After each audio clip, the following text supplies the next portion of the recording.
Season 2. It's the last episode now. What's up, everybody? It's Rohadi coming at you from Treaty 7 lands in Calgary, Alberta, Canada. I notice all my guests are from Calgary, but we're going to shift that in Season 3. Just a little preview. But before we jet off from Season 2, we got to complete with Part 2 with Dr. Monetta Bailey. In Part 1, we spent an hour talking about critical theory. We were talking about her work as a professor. In this episode, we take a moment to bring it closer to home. It's a time and age right now across this land, across many lands, where protests against anti-Blackness are sweeping the country, the neighborhoods, the cities, and we're feeling the trauma. Coupled with COVID, we're feeling the trauma in our bodies and in our skins, particularly for those who are people of color. There's some trauma that we're hanging on to, and that manifests itself. I think it's normal for us to realize we're still in a pandemic and to treat ourselves kindly. We talk about protesting and where that's going to lead us, a little bit about public policy and the hope. Is there hope? Is there any hope as we look at possible changes that things that are happening now and the momentum that has increased because of the protesting and the attention surrounding racism, is there hope that things are actually going to get better?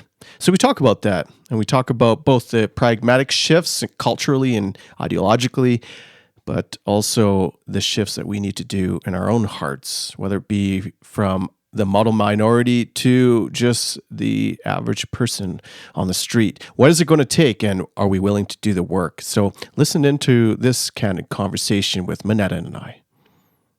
When we're talking about where God is moving and the magnitude of the push in a present day towards justice, man, I got to say that in my own body, I went to Safeway. I think Safeway's all across North America. I went to the grocery store the other day, and some white dude was flipping out about something. I don't know what. Masks, liquor, I don't know. And like normally this wouldn't bother me, but I was like, I am not going to deal with this, not even be in the same space. And I just left the grocery store. And like, as I was reflecting on them, like, whoa, what's going on in my body right now that I just cannot tolerate the baloney? Yeah. I can't tolerate the bullshit in life and world right now. And perhaps it's because I'm cultivating a stay-at-home philosophy right now for months. But let's be frank and share with me what you are comfortable with. After the violence of George Floyd, which was merely a catalyst, the straw that broke the camel's back. I was saying that I released a book that I had written, a series on my blog that I put together as a free ebook, and I just changed the names. Everything else is the same. Yeah. Because the big thing 3 years ago, remember? It was Charlottesville. And we're like, oh my God, look at all these white guys who went to Home Depot and bought tiki lamps. Yeah. And it's like, we haven't seen pictures of the KKK out in the open like this. And then the media spent the next 3 years legitimizing or softening the blow by using new terminology like white and nationalists. But nothing changed in the time of Charlottesville. Well, nothing. The momentum didn't yield us the justice we were seeking. And then George Floyd and massive momentum. Did you grow up in Calgary? Like once you moved here, was Calgary the space? Edmonton first, then Calgary. I've never seen such momentum and protest of that scale. No. It was greater than, I don't know more, of course. And by of course, I'm saying that we don't care about indigenous protests. And by we, I mean mainstream. Yeah. It was bigger than, what was the one where all the white hippies were? Occupy. Occupy, yeah. It was way bigger than Occupy. And I've this been is a to the city. Women's March. It was bigger than Oh that. yeah. Yeah. It was bigger than the Women's March, and the Women's March was very big in for example, DC, Washington. Yeah. That was large in the Me Too movement, but Calgary doesn't protest. And I said this in another podcast. Canada doesn't really protest, but man, we filled the streets, and that was just the culmination of a time where, in my own body, to bring it in home here individually, I was feeling that. And I'm not black, right? I'm a brown body, so I feel the effects of racism, but I also can balance the line in my Asianness. I'm model minority, but in my brownness, I'm clearly dark, and it was too much. Yeah. COVID, all the social media stuff is too much. And I just started to feel it, the stress in my bones. Yeah. And it's only now that I hunker down that I can, let's say that I stop functioning. That's not true at all. But man, I felt it. Yeah. I don't know what your experience was like through. Yeah. No, I don't want to give, it's kind of a cliche now to say 2020, but there's been, I think, so we know directly leading up to George Floyd, there were a number of cases. I forget the gentleman's name that was shot. Oh, it's Ahmaud Arbery. Ahmaud Arbery, yeah. Ahmaud Arbery. Then there was the Amy Cooper case, which for me, that was a bigger trigger than anything, but for other reasons. And then, I think in Canada, we'd had the pipeline protests, and it really saddened me to see the rhetoric around the pipeline protests in February, and the fact that Canadians just weren't getting why Indigenous people were protesting. And I was very saddened to see the mainstream response to these protests. And then, just snippets of anti-Asian racism. And for me, that was just incomprehensible because, racism on the whole it's a pretty naive, ignorant act. But the logic behind randomly attacking Asian Canadians or Asian Americans because of this, I get how it worked in, how we created this enemy, or certain people work to create an enemy and target.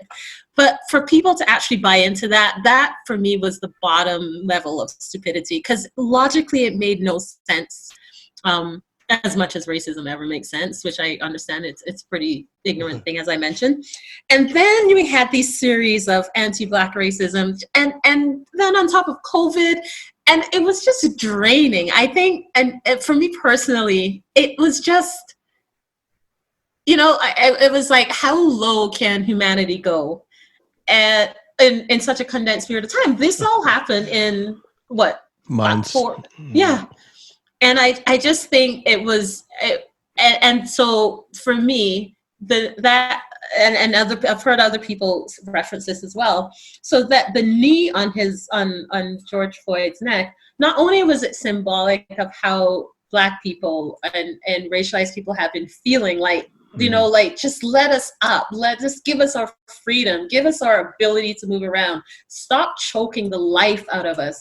It was symbolic for that, but it was also symbolic to the continually compiling of events, one on top of each other. And it's like, okay, can we get over this event? Can we get over that event? No, in the middle of a pandemic, let's smack you with another event, right? And it was just like, I feel like humanity just wanted to scream, and we did, because it was just like, and as I speak it, I can feel it again, like my body tensing up. It was it just felt so constrained. We were physically constrained in our homes, many of us, but it was like, what is going on in this world? Like, really, what is going on in this world? What world are we living in right now? It's sick.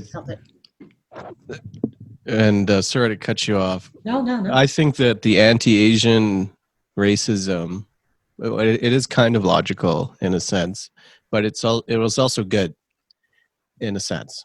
That's sick. Here's why. It's logical in the sense that white people think all Asians look the same. And so it doesn't matter if you're Korean or Japanese, you look Chinese to white folks, right? Yeah. And I know I'm making sweeping generalizations here. But it also reminded Asians that they're not the model minority, that there are terms and conditions for you to play this game.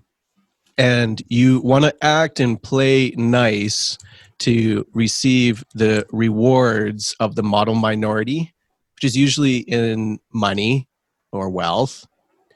But at any moment, that could switch and come down on you in the form of anti-Asian racism, that your body and your skin at any moment will be rejected. And that was a reminder to say that you tried so hard. Don't forget your place. Yes. Yeah. And so that's my sick way of saying that, man. And like to the context of the church, like you guys have spent, all of your time learning from white theologians, white leaders. You sing songs from white authors. The whole experience is very white. Why are you doing that and losing your own voice? Yeah. So, sorry, I cut you off as you were talking more about post. I'm trying to remember that actor's name. He wrote a brilliant piece around that. John Cho? Am I pronouncing that incorrectly? I apologize. He wrote a piece in the LA Times where it was like, it was just that reminder that as much as we attempt to assimilate or fit in, all it takes is one irrational thing, and you're reminded that you're close but not quite there. And I definitely get your sentiment. Here's why I thought the whole anti-Asian thing was so irrational. What does that have to do? Like, let's say that COVID-19 originated in a specific place in China. What good does attacking anyone do to remedy this situation? And there's where I thought the irrational action. I'm like,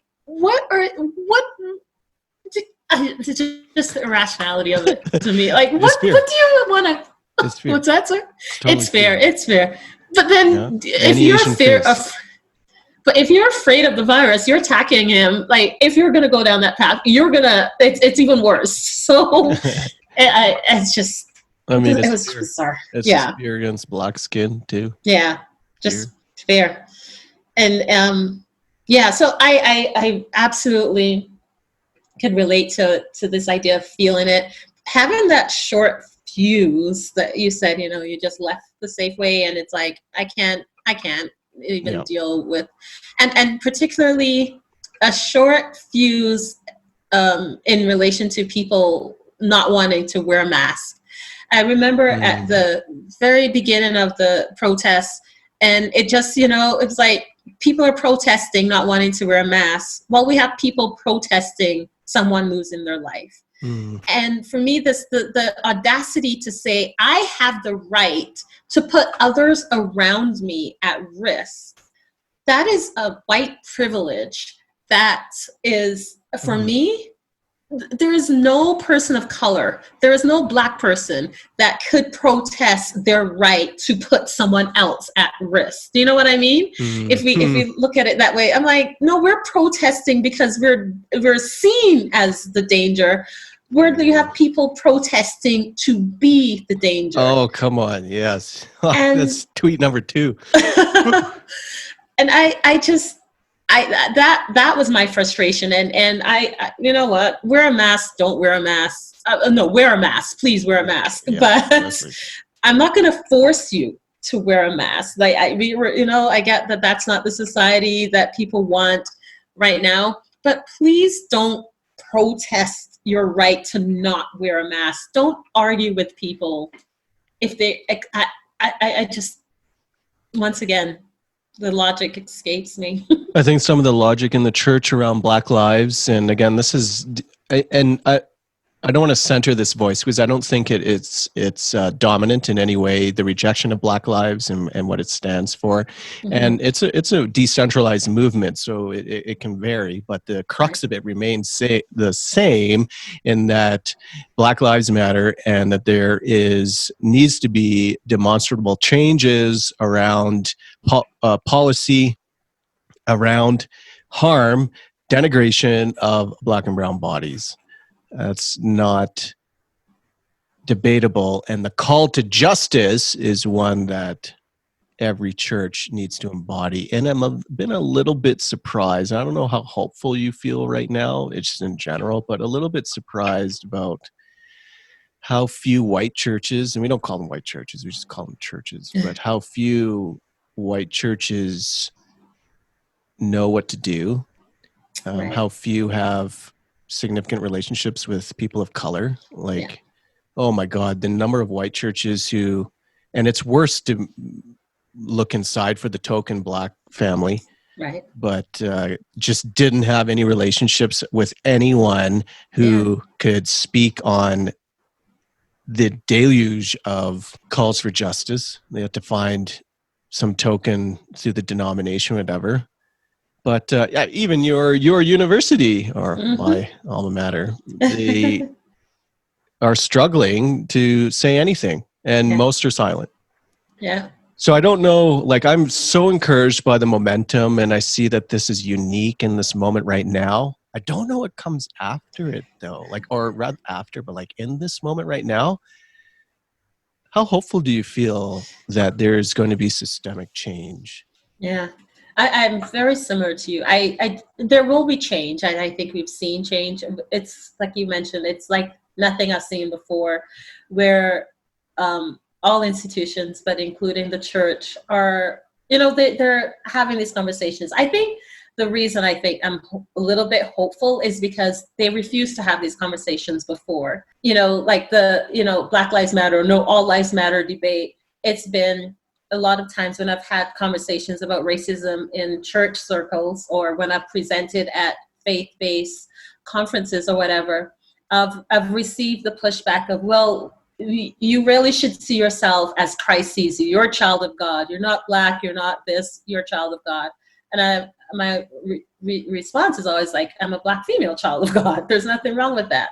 Mm-hmm. So it's always been that pushback to silence conversations. And if there's any hope, it's that the churches are recognizing how little they've done. And once again, not all churches. So, speaking aggregating them all, which I get is problematic. But the churches that haven't paid attention to this, they're at least recognizing it, and they're making some attempt.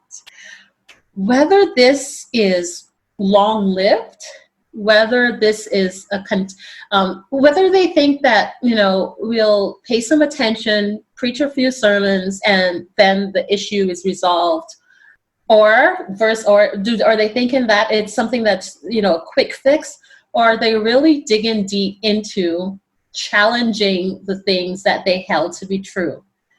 And I don't know. I don't know how. I suspect some will challenge their fundamental truths, but I also know some won't. So, like you said, I don't know where we come out of this. I really don't know. There's some hope that we will take some steps forward. I think we will, and we already have. Yeah. But you're someone who is now tenured in a evangelical school. Yes. It's an institution. Yes. And so you must have some hope. Oh, so here's my hope. I'm not saying you're not hopeful, but I mean, you're in the inside, right? Yes. I know. And we've had conversations about this. Yeah, I've teasing about this repeatedly. Being on the inside. You sure about this? Yeah, I know. I mean, you have definitely felt a calling to be in the space that you are. And I'm you have some power and some strength. Do you know where my hope comes from mostly? So 2 sources of hope. Jesus. It's always my hope. That ends the Faith in the Fresh Wine podcast. Thank you for listening. There we go. No, in all seriousness, and this was even before this movement. I have some amazing colleagues who truly understand what it means to be an ally, and they're colleagues at different levels of commitment to this idea of allyship, or whatever that term means. But there are some colleagues who are committed to continual learning. And because some of the questions they ask me, I get challenged, and I have to be like, okay, let me think about this. And this is a world I live in. And they're just committed to this. And that is really hopeful for me, because as much as we speak about certain people in church circles not wanting to have these conversations, these are white men and women who have been pushing for these conversations. And they have invited me even previous to this movement, they've invited me into those conversations. And that gives me hope.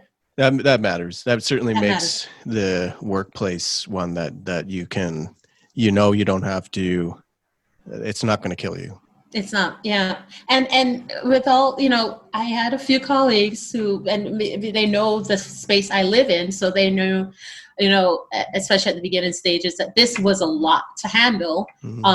And they reached out to me, and they were very, very gracious and said, you know what, I'm thinking of you. If that's all you need to hear that. If you want to chat, I am free, I am willing, I am available. If you don't, tell me to F off, I will do that too. And that meant a lot to have that kind. I know I have that kind of support, and not only from colleagues, but a few students as well who get the gravity of this situation. And that's where my hope is. Yeah, I think that you definitely need white folks who have the power to be in the mix of dismantling systems and creating a more equitable or more just future. I feel hopeful because I see I don't know if it's probably generational. When I think about when I came as a young kid, toddler, really, and my dad, and I think of my dad, who both of us were born in Trinidad, and he's basically kept his head down and assimilated, and he knows he doesn't fit, but he's paved and offered space to me to be the loose cannon who is now spouting off on racism and knocking on the doors of the church. So he has paved that path for me. And I wonder now of the generation behind me and behind us that are, and I'm talking specifically about people of color now, leaders of color, Christians of color, just the next generation, that they are figuring out what it means to be at the forefront. Yes. And to not merely survive in their own skin, but to thrive. Yeah. But to thrive. And so I'll use the church context because, it's usually where I'm navigating. But I'm seeing, and I'm picking this up from, ironically, the generation ahead of me, which is important because, we sit in the middle, and then there's one ahead and then two behind. The generation ahead of us have said this, and I've been very cognizant of the key leaders, that I am done putting in my energy, my efforts into trying to persuade, exist, converse with the white church. I'm done. Tried it, almost killed myself, exhausting, lost my faith, or whatever other piece. Do yourself a favor, don't do it. And so that's probably where I tease you all the time. Constitution, that's great. Like, how long? It's before they get you. Get out, Monetta, get out. It is a bad movie of Get Out. Yeah. I'm trying to adopt that in an attempt to preview what the next gen can potentially do, of which I see some still have, they need to learn for themselves. They're in their white context, trying to trying to bring change, and they're feeling right now that there is a possibility, a momentum for change, and they're going to find out in a year that nothing really changed. That might be cynical. But I think we're in a space where the next gen are now reimagining POCs, what it means to lead at the forefront, not merely, and here's the other piece, siloed within their own ethnicity, because POCs, you know, we're good enough for our own people, but anybody else or for white folks, no, you can't. Just look at who's leading our institutions. Like, give me a break. You can't do that. But there's a generation that's coming up, and also a generation of white folks who are awakening to their racism and their biases. That I'm hopeful, and IT's our mutual friend Tony Snow too, who's in the United Church, right, about the same stuff of navigating the institution. But systemic change from a Canadian landscape, to take it out of the church now, though, you listen to the third day right now, and this is the podcast, and tend to not do that, but the city of Calgary has had consultations with the public on racism, systemic racism. Yes. And I've been listening. Man, there's been some good stuff that's come out. Yeah. Oh, some good stuff and some good critiques. And if we use Candid, who, you know, every white folk has now Kendi's book and they're reading it, How to be Anti-Racist, and diversity has shifted, that diversity training has now shifted into language of anti-racism training. Yes, yes. How to be an anti-racist, and a big thing of Candid is policy. So I would imagine, as you know, our provincial government adds more racist policy, but I would imagine there will be some policy shifts. But I wonder how you feel from a sociological standpoint here of what it both takes, and whether you feel hopeful that there will be systemic shifts across this land, neighborhood, city, province, country, as a result of this momentum calling for the end of anti-Blackness or justice. I definitely, I am hopeful. There's been a lot of critique over Calgary City Council's consultations last few days, but it's something that we have never done. So let's think about the steps in the right direction. And I think even in going forward, I don't think that there's one right way. We're going to make mistakes. You know, it's going to be like 2 steps forward, 1 step back, 5 steps forward, 1 step back. Like it's a journey, and we have to be in this for the long haul and be willing to not, we're going to make mistakes. And I say we as a society, and that's fine. There's no blueprint to life. Long haul, though. Let's hang on to that. Long haul. Yeah. And long haul. And so this comes back to, so in that way, I am hopeful that there's going to be some systemic change. I am absolutely a policy person, because I do believe that individuals orient to a policy in their workplace. So, you know, there has to be policy that says and I've always been an advocate, not for policy that is, I call it the neoliberal colorblind policy, but outright anti-racism policy. So policy that's so good. Hang on. The neoliberal, would you say the neoliberal colorblind policy? Colorblind, yes. You know, like we're an open opportunity employer, like that kind of soft language. Or we're like so woke that we made it. Look at how woke we are. Yes. Yeah. So there's that need. One thing that gives me pause in this climate is that we are so hung up on systemic racism. I feel we're doing an injustice to the fact that racism operates at multiple levels. And racism is fed first and foremost by prejudicial ideologies.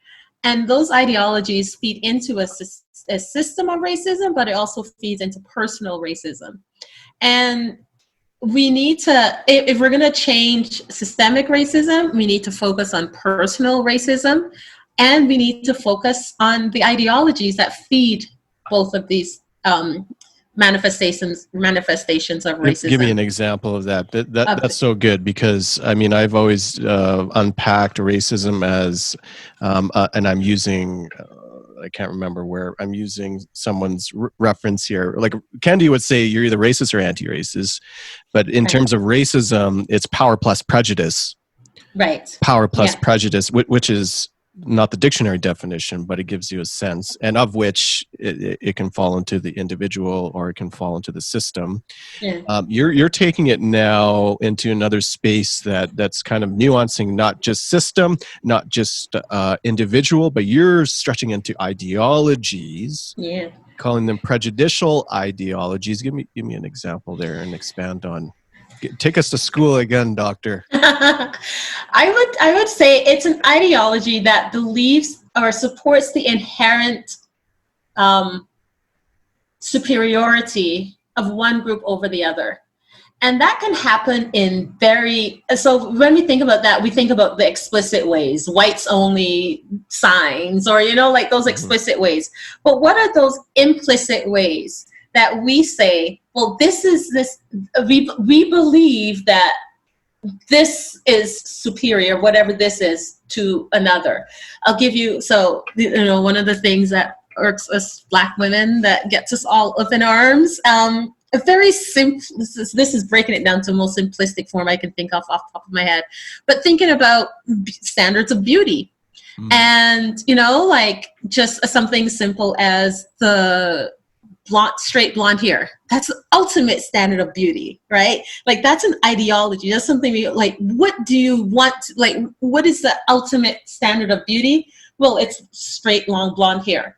So there's nothing in there that says that, explicitly says that Black women are not beautiful, but implicitly, because Black women naturally don't have straight, long blonde hair, implicitly that's what's being implied, that you have this as the measuring rod, as a standard, an ideology of what's beautiful, that everything else is problematic. Everything else is the othered, right? And so if we think about any ideology that others another group, because we have this standard of what is correct, what is right, and what is preferable.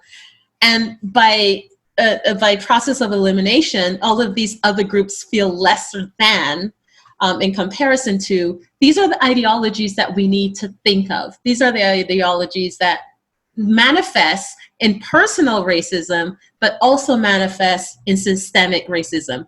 Who is better suited at a particular job? Or who do we want to represent us in this area? Like these ideologies of who is superior.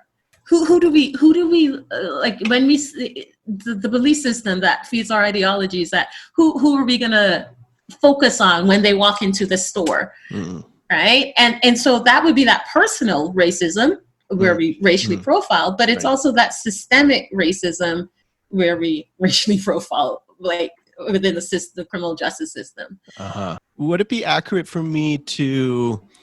So when you use prejudicial ideologies, I think some of the terminology I would use would be around cultural formation, or just culture. Am I talking about the same things? Is that synonymous? Well, our prejudices are developed by culture. Like cultures dictate what is desirable, what is advantageous. What are the things that we like.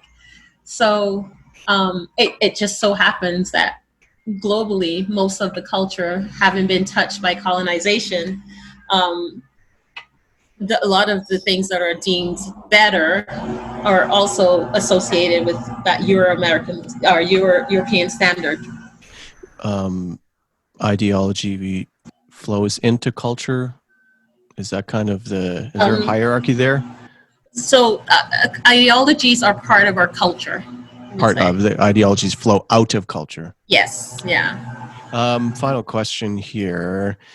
When we talk about prejudicial ideologies and cultural formation, how do we dismantle those pieces? Right. Yeah. So, so when we think about ideologies make up a culture, right? It's part of culture. So, and if we think culture is We have this dominant culture that represents this dominant narrative. In order to dismantle that, we have to look at the ideologies that feed into the culture, the underlying belief systems and value systems, and all of these things that feed into the culture. And so one of the ways that I often tell students is the moment you find yourself expressing, and this can be like overt or covert, it can be explicit or implicit, expressing these prejudicial ideologies, just stop, question it, be reflexive, like think about, what am I saying? What am I implying? Why am I doing that? Why am I thinking that? Why am I feeling that? And yes, it takes a lot of work initially, but it becomes a way of life, and to the point where you can prevent yourself from having these initial reactions.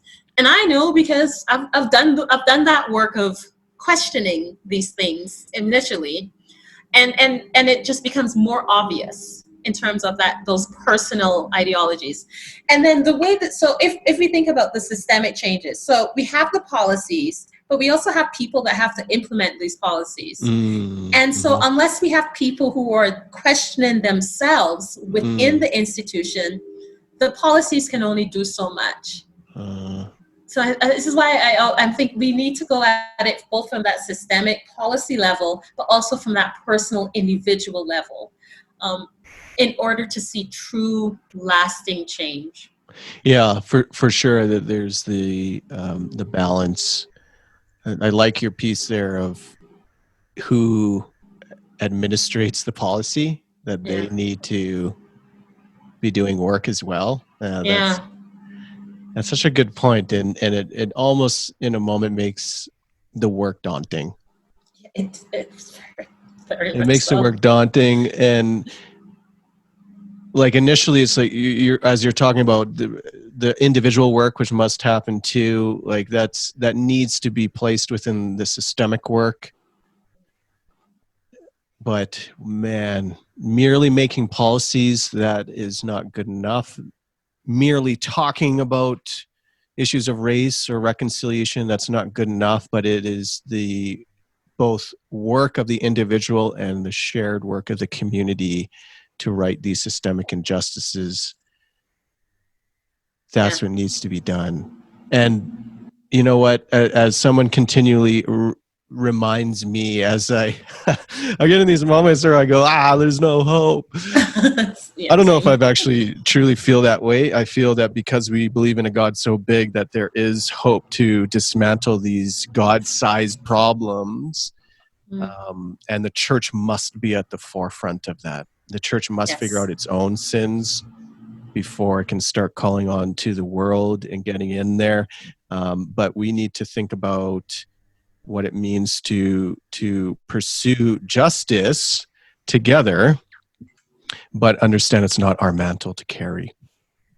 I remember you said that, and that's a few months ago where I was at some event where you said that, and that sticks with me. It does stick with me. That was our service, our online service, because and I felt this repeatedly, and because I'm forgetful, and maybe you and you the listener as well, forgetful about, we don't have to carry these things, that God carries them. And it's almost like exactly. I remind myself of that when you get overwhelmed. It's like, okay, I've done my job for the day. I can sleep. You don't have to carry that. Yeah. And it's like an instant. I know for me, like it's just an instant, like the blood pressure goes down. It's like, absolutely. No, I don't have to carry those things. That's how God carries those things. Absolutely.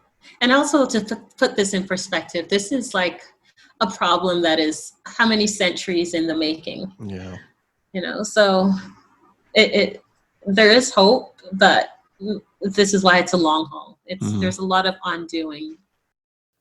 Really appreciate Dr. Bailey's time to share some of her personal feelings and experiences in the academy and as a professor, to teach us about critical theory, about narratives, about deconstruction, and for sharing some candid moments about what it means to have hope in this day and age, and what it means to just hold the trauma of the world that is around us, and whether or not there's hope.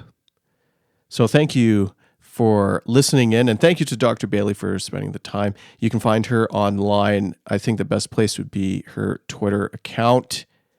Her Twitter account is Bailey Monetta. That's it. At Bailey Monetta on Twitter. That's 2 T's, 1 B. This podcast is brought to you by Rolex. And no, it's not. It's not brought to you by Rolex at all. But if you would like to support the work here and some really exciting guests that are coming up in the next season, it is a tax receivable donation or deduction if you would like it. If you send it to Cypher Church, you can get the details at cypherchurch.com or rohattie.com, and you can connect with me online in the various social medias. Just look me up. I'm pretty much the only Rohattie out there. I hope that this podcast gave you some, just that, hope, that it's given you some ideas, but it's alerted you to the fact that, one, you're not alone in the journey that you're on, that the task may seem daunting, but there are others who are facing and exploring the same things as you are. And as well, that there's hope that shifts and changes are happening, and that you are a part of that. Whether you're a person of color, a Christian of color, whether you're white, all of those things don't matter when it comes to the commitment of enacting and embodying change. As I noted, and as someone else noted for me, that the weight of the world right now, it's heavy, but that's not your mantle to carry. And God wants you to be free of that burden. So without further ado, thanks for stopping in, and we'll check you all in season 3.